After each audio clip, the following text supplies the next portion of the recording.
यहाँ पर थोड़ा सा इथिक्स, आईआर, पर्यावरण, पारिस्थितिकी और अन्य विषयों की किताबों को एक साथ हम आपको दिखा देते हैं।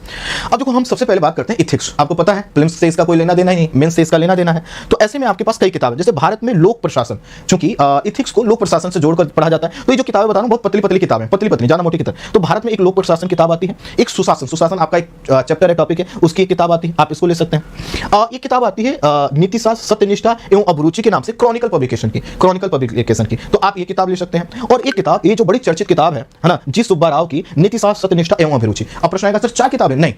अब देखो, इसमें से अगर मैं आपको कहूं तो आप क्या कीजिएगा, इस किताब को ले लीजिएगा। सबसे पहले आप इस किताब को पढ़ लीजिएगा। अगर आपके पास कोई दूसरे इथिक्स की कोई भी एक किताब है तो आपको सब किताबें नहीं पढ़नी। जब एक किताब पढ़ लीजिएगा, अपने आप आपका जो लेवल है बहुत अच्छा हो जाएगा। उसके बाद आप चाहे तो इनमें से कोई एक आध किताब ले लीजिएगा। अदरवाइज इथिक्स के लिए एक क्लास, एक किताब काफी है। मैंने सब नाम क्यों दिखाए? सब नाम क्यों? किसी के पास अगर मान लो ये किताब है तो आप मत लीजिएगा इसको। अगर किसी के पास ये किताब है तो आप इसको मत लीजिएगा। ये तो चॉइस का पार्ट है। मैंने स्टार्टिंग में बोला था, मुझे किसी पब्लिकेशन को फेवर नहीं करना है। मुझे बस ये बताना है कि मैं आपके पास कुछ विकल्प रखूंगा, उसमें से जो आपको अच्छा लगे आप चुन लीजिएगा, ठीक है? इसलिए मैं सब किताबें बता रहा हूं। अब उसके बाद आ जाते हैं हम जो है कि आईआर के लिए, इंटरनेशनल रिलेशन के लिए।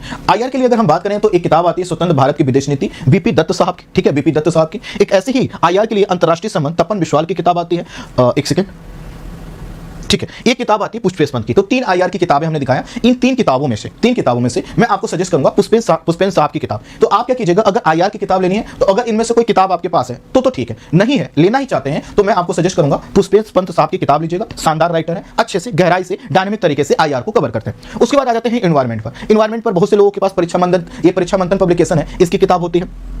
कई लोगों के पास नीरज नचिकेता सर की किताब होती है, कई लोगों के पास इराक भरोचा की किताब है। देखो, एनवायरमेंट के लिए कोई एक किताब लेना। इसके अलावा कुछ लोग दृष्टि पब्लिकेशन का जो एनवायरमेंट की किताब आती है वो भी रखते हैं। आप कोई भी एक ले लीजिएगा, है ना, कोई भी, किसी भी पब्लिकेशन की एक किताब लीजिएगा। दृष्टि की ले सकते हैं, किसी अन्य पब्लिकेशन की ले सकते हैं, किसी भी कोचिंग का या किसी भी पब्लिकेशन की एक किताब लीजिएगा। एनवायरमेंट के लिए 4 किताबें आपको नहीं लेनी है। क्लियर हो गया? तो एनवायरमेंट में मैंने बता दिया, दृष्टि का देख लीजिएगा, निर्माण आईएएस का आता है, शंकर आईएएस का इंग्लिश में आता है, विजन आईएएस का आता है। किसी का भी, हमें किसी पब्लिकेशन और किसी कोचिंग संस्थान से बैर नहीं करना है। जिसका कंटेंट आपको अच्छा लगे बस एक लीजिएगा, ठीक है? तो मैंने जितने नाम बताए उसमें से एक आप ले सकते हैं, बाकी आप एक किताबें भी देख सकते हैं, ठीक है? अब उसके बाद आइए, चूंकि आपको पता है इंडियन सोसाइटी हमारे सिलेबस का एक हिस्सा है, तो भारतीय समाज करके एक किताब आती है श्याम चरण दुबे साहब की।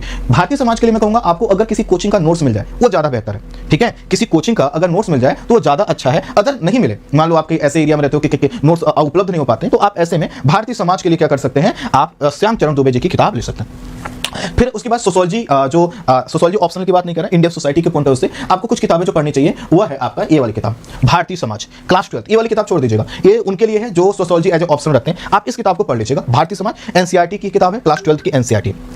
फिर उसके बाद आता है निबंध की बात, है ना। अच्छा हाँ, एक किताब है भारत में सामाजिक परिवर्तन एवं विकास, ये भी क्लास 12 सोशियोलॉजी की किताब है, इसको भी ले लीजिएगा, अच्छी किताब जरूर ले लीजिएगा। फिर उसके बाद आता है कि सर हम निबंध लिखना चाहते हैं, तो निबंध के लिए मैं 2 किताब आपको सजेस्ट करूंगा। आप चाहे तो निशांत जैन का किताब ले सकते हैं, है ना, यूपीएससी में चयनित टॉपर्स द्वारा लिखे गए 101 निबंधों का संकलन, या फिर आप दृष्टि पब्लिकेशन का निबंध का बुक आता है, देखिए यहाँ पर, हाँ ये देखिए, ये वाली जो किताब है, ठीक है, ये वाली। तो अगर आप चाहें तो या तो ये वाली किताब, है ना, ये वाली किताब, या फिर आप निबंध दृष्टि ये वाली किताब ले लीजिएगा। यहाँ पर भी आप देख सकते हैं निशांत जैन की राइटिंग यहाँ पर भी है। तो ये 2 किताबें मिलकर आपको निबंध के पॉइंट ऑफ व्यू से क्या करेंगे, आगे बढ़ा देंगे, आपका लेवल बना देंगे। फिर उसके बाद आता है art and culture. Art and culture आपके लिए इंपॉर्टेंट है, तो आप क्या कीजिएगा, आर्ट एंड कल्चर के लिए नितिन सिंघानिया साहब की किताब है, अच्छी किताब मानी जाती है, इसको पढ़ लीजिएगा। फिर उसके बाद क्या करना है, बहुत से लोग कहते हैं कि सर हम सिर्फ किताबें पढ़ते हैं, हमारा लेवल बन रहा है कि नहीं बन रहा है उस पर हमें पता नहीं चल पाता। तो मैं आपसे कहूंगा किसी भी पब्लिकेशन का जो है कि अनसॉल्व या सॉल्व पेपर ले लीजिएगा। अनसॉल्व मत लीजिएगा क्योंकि बहुत से लोग दिक्कत हो, सर उत्तर कहां ढूंढें, तो इसलिए आप क्या कीजिएगा, प्रीलिम्स का और मेंस का सॉल्व पेपर अगर मिल जाए तो ले लीजिएगा किसी भी पब्लिकेशन का। देखो प्रीलिम्स का सॉल्व पेपर में ज्यादा कुछ होता नहीं, एक्सप्लेनेशन का, तो एक कोई पब्लिकेशन नहीं, अरिहंत ही नहीं, आप दृष्टि की भी ले सकते हैं, ध्येय की, आधिया आईएएस की ले सकते हैं, कोई भी कोचिंग, कोई भी पब्लिकेशन का आप जो है कि अनसॉल्व पेपर ले लीजिएगा और एक मॉडल प्रैक्टिस बुक ले लीजिएगा, है ना। प्रैक्टिस बुक में क्या होता है कि आपको कुछ मॉडल क्वेश्चंस दे दिए जाएंगे कि भाई इनको सॉल्व कर लीजिए, ये संभावित क्वेश्चन इस प्रकार के आने की संभावना है, तो आप वो ले लीजिएगा। तो आपको क्या करना है, अभी तक जो क्वेश्चन आए हैं प्रीलिम्स के, उसके लिए एक किताब ले लीजिएगा सॉल्व पेपर, उससे आपको क्वेश्चन का ट्रेंड पता चलेगा। और कोई मॉडल जो है कि मॉडल क्वेश्चंस का जो है कि पेपर किताब भी ले सकते हैं, ना ले तो टेस्ट सीरीज ज्वाइन कर सकते हैं, उससे भी वो भी अच्छा है, ठीक है। उसके बाद आता है विज्ञान और प्रौद्योगिकी का। अच्छा, जिन लोगों ने, मैंने अभी एनवायरमेंट बताया, तो उसमें रवि अग्रहरि सर का एनवायरमेंट की किताब भी आती है, चर्चित किताब मानी जाती है, आप उसको भी ले सकते हैं। उसके बाद जो आपको किताब लेनी चाहिए वो है आपको साइंस टेक, है ना। और साइंस टेक के लिए मैं आपको सजेस्ट करूंगा रवि पी अग्रहरि सर की आप किताब ले सकते हैं। ये साइंस टेक के लिए आपको अच्छी तरह से आगे बढ़ाएगी, कॉन्सेप्ट को आपको शांत करेगी।